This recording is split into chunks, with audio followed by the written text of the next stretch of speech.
Good evening, ladies and gentlemen, and welcome to Jared Pali's Fragrance Reviews. Tonight we're going to be looking at a very interesting fragrance from the House of Caesars Palace. Yes, the hotel in Las Vegas. This fragrance is known as Caesar's Man, which initially came out in 1988, and this is classified as a Chypre fragrance. So this scent here has been reformulated, and it is now reproduced in China. My bottle is the Chinese formulation, but it still is a very nice scent with vibes of the kind of the 1980s Drakkar Noir style.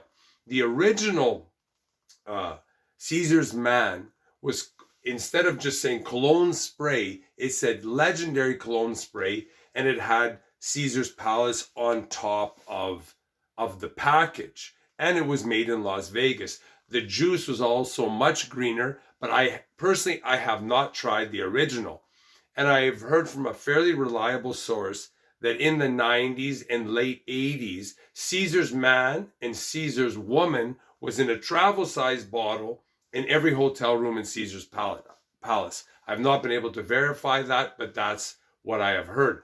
I know that many people are upset with its production in China. Nevertheless, this is the formulation I have, and the review I'm going to do is based on this bottle. I will do my best to provide a level-headed review. With all this said, this is still a very lovely fragrance. It's not apparently as potent and heavy as the original, but many reformulations from the 80s are not. They're much weaker. They don't have the depth and the kind of room-filling qualities that they had in the past. So I'm going to take this out of the package and give it a spray. It's still got a very beautiful bottle, heavy glass. Give it a spray. It's got a decent atomizer. So initially you get a very, very beautiful amber green, which is kind of a bitter citrus. So it's an excellent opening. There's nothing about it that really smells all that synthetic or abrasive. Very appealing. And this fragrance that I have worn in the past, I have actually got many compliments on it. And another thing about this scent, it is not expensive. So if you want to try it, it's not going to break your wallet. So as this dries down, you definitely get this barber shop scent with the lavender becomes soapy. There's still the citrus, and I get a little bit of rose floral vibes to it. Later on, a couple of hours later, it's just very green, very fresh, and very citrus woodsy. So it's a scent that I really, really like. And it does remind me somewhat of Drakkar Noir or a lot of the green, heavier scents of the 1980s, early 90s, or even the late 70s.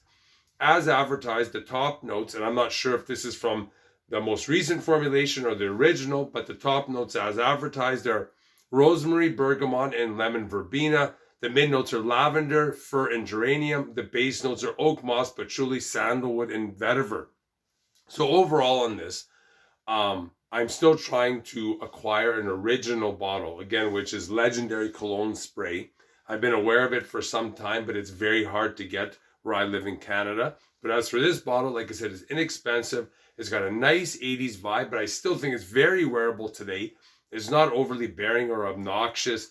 And it is not, some people can think, well, it's going to, stink out the room, or people are going to say, what are you wearing? Like I said before, I've got many compliments on this. I still think it's worth buying and worth trying. And like I said, it's not that expensive. You can try before you buy, but it's readily available, the modern formulation. And I would definitely give it a go if you're looking for something that's a little bit greener, a little bit heavier, and it's still a very masculine scent. So if you like this video, hit the like button, the subscribe button, the notification bell. Any comments, questions you have on the modern formulation of Caesar's Man or the original legendary cologne spray, leave them down below. I'll be more than happy to get back to you. Thanks for watching. Bye for now.